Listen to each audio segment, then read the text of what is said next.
So I have quite a busy lifestyle. I work during the week and I'm always going out at weekends.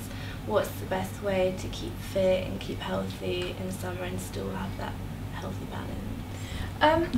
I think you've got to try and fit it in around your lifestyle, and you've also got to make it fun. So if in the morning before work it's a beautiful day, you think you're going to get out there and get some sun, because I think if you just turn up to work and you've not done any exercise, you might feel bad and you might think, oh, I've got to do it after work. But if you say to your friends, like, do you want to meet up for a run or a walk in the morning, and then maybe go for a coffee, it feels like you've had a long day, made the most of the weather, and also, you know, it makes your body feel good. Great. And what are your best tips and tricks for staying healthy and training but still having fun? Well, I always wear sun cream on my face, especially because sort of being out on my bike for 2 to 3 hours when the weather's good, even when it's overcast, like, you can still get sunburnt, and I get loads of freckles, so I want to try and I don't want too many. So I always wear sunscreen on my face and my arms, because I don't want really bad tan lines, because you can't ever wear like a dress or like a sleeveless top.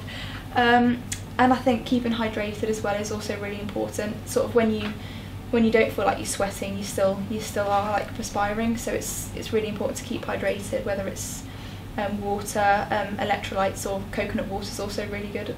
Yeah. Well, British summer isn't like most summers where it's nice and hot the whole few months. It does tend to rain, gets cold, and no one ever knows what the weather's going to be like. What would you say is the best motivation for getting people still going outdoors on their bikes, even when it's not so great? I think just setting up a routine and just and sticking to it. And if you go out with your friends or your family, you sort of feel like you don't want to let them down if they're gonna sort of meet you somewhere to go out for a run or a bike ride or whatever. So I think if you make a plan and go out with families and friends and just make it fun, really. So you do cycling as a living. What do you do in your downtime? Well, I don't really choose to cycle in my day off because I'm just really tired from it. So if the weather's good, I just take the dog for a walk and maybe have a barbecue or something outside, make the most of the weather, but also, as I only get like one day off a week, I just try and rest as much as I can for the upcoming training week. Because we've got a lot of people watching who'd be looking to go on boots camp and seeing about ways to get healthy, what other sports do you enjoy apart from cycling that gets you?